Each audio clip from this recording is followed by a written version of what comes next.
మన రోడ్లపైన డ్రైవర్ రహిత కార్లు దేశానికి ఆదర్శంగా ఐఐటి హైదరాబాద్ పరిశోధనలు కొనియాడిన ఐటీ మంత్రి శ్రీధర్ బాబు టీపీసీ కార్యనిర్వాహక అధ్యక్షుడు జగ్గారెడ్డితో కలిసి డ్రైవర్ రహిత వాహనాల పరిశీలన జపాన్ సహకారంతో టీహాన్ పరిశోధనలు డ్రైవర్ రహిత వాహనంలో శ్రీధర్ బాబు జగ్గారెడ్డి అంటూ ఒకరిని చూస్తా ఉన్నాం. సో మన దగ్గర కూడా అమెరికాలో ఏ విధంగానైతే డ్రైవర్ లెస్ కార్లు ఉన్నాయో అదే విధమైనటువంటి కార్లు కూడా మన రోడ్లపైన కూడా వచ్చేటువంటి అవకాశం, దానికి సంబంధించినటువంటి సాధ్యాసాధ్యాలను పరిశీలిస్తున్న తెలుస్తూ ఉంది. సో ఇది గతంలో కేటీఆర్ ఒకవేళ దీన్ని కనుక ఆయన కేటీఆర్ కనుక ఒకవేళ ఐటీ శాఖ మంత్రి మున్సిపల్ శాఖ మంత్రి ఉంటే దీన్ని మామూలుగా హైప్ ఇచ్చేటోడు కాదు, మొత్తం డబ్బా కొట్టుకుంటాడు. పాపం ఆయనకు పబ్లిసిటీ లేదు కాబట్టి కొంత మేర మాత్రమే ఉంది. కొండలు గుట్టలు ఎక్కడానికి వాడే వాహనం ఐఐటి హైదరాబాద్ టీహాన్ పరిశోధనలు అభివృద్ధి చేసిన డ్రైవర్ రహిత కారు ఈ సైకిల్ ఈ బైక్ అంటూ కొంచెం చూస్తా ఉన్నాం. ఐఐటి హైదరాబాద్లో జరుగుతున్న పరిశోధనలు దేశానికి ఆదర్శమని రాష్ట్ర ఐటీ శాఖ మంత్రి దుద్దిల్ల శ్రీధర్ బాబు అన్నారు. సంగారెడ్డి జిల్లా కందిపరిధి ఐఐటి హైదరాబాద్లో TiHAN technology innovation hub in autonomous navigation విభాగంలో సుజుకి మోటార్ కార్పొరేషన్ భాగస్వామ్యంతో నిర్వహించిన డ్రైవర్ రహిత వాహనాల పనితీరును సోమవారం టీపీసీ వర్కింగ్ ప్రెసిడెంట్ జగ్గారెడ్డితో కలిసి పరిశీలించారు. టీహాన్ ఆధ్వర్యంలో తయారు చేసిన అటానమస్ నావిగేషన్ వాహనాలు, డ్రోన్లు, సైకిళ్ల వివరాలు అడిగి తెలుసుకున్నారు. ఐఐటి హైదరాబాద్ ప్రాంగణంలో చోదక రహిత డ్రైవర్లెస్ టెక్నాలజీతో నడిచే వాహనంలో మంత్రి ప్రయాణించారు. విదేశాల్లో జరుగుతున్నటువంటి పరిశోధనలకు దీటుగా ఐఐటి హైదరాబాద్ పరిశోధకులు తయారు చేసిన డ్రైవర్లెస్ టెక్నాలజీ అద్భుతంగా పనిచేస్తుందని కొనియాడారు.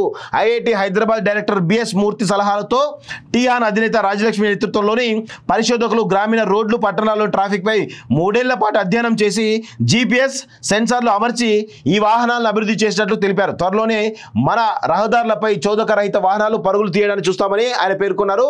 ఐఐటి హైదరాబాద్ పరిశోధనలు రాష్ట్రంలో సాంకేతిక విప్లవాన్ని తీసుకొస్తాయని వ్యాఖ్యానించారు. పరిశ్రమలు, వాణిజ్య రంగాల్లో ఐఐటి హైదరాబాద్ శాస్త్రవేత్తల సాంకేతిక పరిజ్ఞానాన్ని ఉపయోగించుకోవాలని సూచించారు అంటూ చూస్తా ఉన్నాం. సో డ్రైవర్లెస్ కార్లు అంటే పాశ్చాత్య దేశాలకు గుర్తొచ్చేటువంటి పరిస్థితి, కానీ ఐఐటి హైదరాబాద్ పరిశోధకుల కృషితో ఇప్పుడు ఆ సాంకేతిక పరిజ్ఞానం మనకు అందుబాటులోకి వచ్చింది.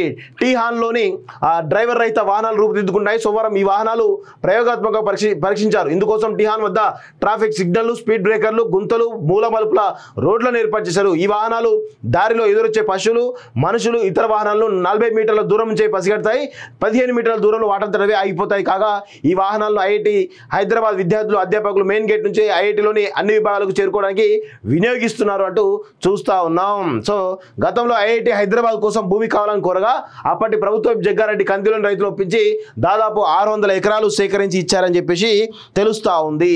సో ఇది డ్రైవర్ రహిత కార్లు ఇక మన హైదరాబాద్లో కనబడుతున్నాయా? అదేవిధంగా వాటి తయారీ కేంద్రం ఐఐటి హైదరాబాదా అంటే వాటికి నిజంగా బలం చేకూర్చేటువంటి అంశాలుగా కనబడుతూ ఉన్నాయి. దీనికి అక్కడ ఉన్నటువంటి ఐఐటి హైదరాబాద్ సంబంధించినటువంటి విద్యార్థుల కృషి, దానికి సంబంధించినటువంటి ఎవరైతే గైడ్ చేస్తున్నారో ఆ ప్రొఫెసర్లు కావచ్చు, లేకపోతే వాళ్ళకి సంబంధించినటువంటి ఎవరైతే ఉన్నారో వాళ్ళందరి కృషి అని చెప్పేసి మనం చెప్పొచ్చు. నిజంగా టెక్నాలజీ అభివృద్ధి కావాల్సినటువంటి అవసరం ఉంది. అమెరికాతో మనం పోటీ పడాల్సినటువంటి అవసరం ఉంది. టెక్నాలజీ పరంగా ఇంకా అభివృద్ధి చెందాల్సిన అవసరం ఉంది. ఎందుకంటే టెక్నాలజీ పరంగా చూసినట్లయితే మన విద్యార్థులే, మన భారతీయ సంబంధించినటువంటి విద్యార్థులే విదేశాలకు వెళ్ళి ఆయా కంపెనీలకు సంబంధించిన దానిలో టెక్నాలజీ పరంగా ముందున్నారు అనేది మనందరూ కూడా తెలుసు.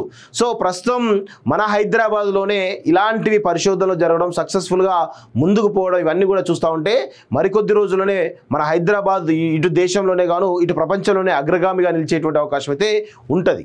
సో చూద్దాం మరి నెక్స్ట్ ఏమవుతుందో ఏందో చూడాల్సినటువంటి అవసరం అయితే ఉంది.